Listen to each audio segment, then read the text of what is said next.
चलिए आज कैलेंडर की एक तारीख की छिपी हुई कहानियों को जानते हैं। 11वें महीने का 11वां दिन और 11वां घंटा, एक ऐसा पल जो मानो समय में ही ठहर गया।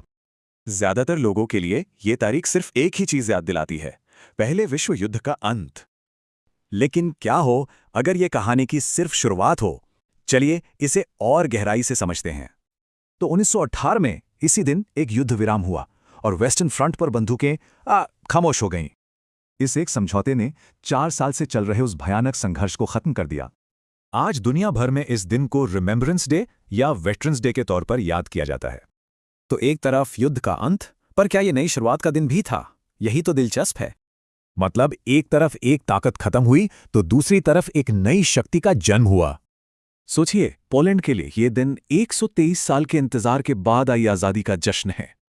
और दशकों बाद अंगोला ने भी इसी तारीख को अपनी आज़ादी पाई। और इससे भी पहले 1620 में अमेरिका के एक अहम दस्तावेज मेफ्लावर कॉम्पैक्ट पर दस्तखत हुए।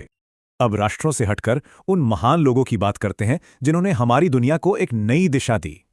भारत में यह दिन है राष्ट्रीय शिक्षा दिवस, जो मौलाना अबुल कलाम आज़ाद का जन्मदिन है। उनका एक ही सपना था, एक पढ़ा लिखा और मॉडर्न भारत बनाना। IITs और UGTC जैसी संस्थानें उन्हीं की सोच का नतीजा हैं, जिसने शिक्षा व्यवस्था की नींव रखी। अब चलते हैं साल 1675 में, जब यूरोप में गणित की दुनिया में एक क्रांति आ रही थी। गॉटफ्रीड लाइबनिज ने दुनिया को इंटीग्रल कैलकुलस दिखाया, जिसने गणित को हमेशा के लिए बदल दिया।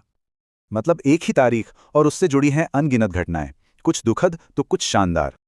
शहादत, जन्म, कूटनीति, संस्कृति, इतिहास की कितनी ही परतें इस एक दिन में सिमटी हुई हैं। तो सवाल यह है, एक दिन और 1000 कहानियां, आखिर हम याद किसे रखते हैं?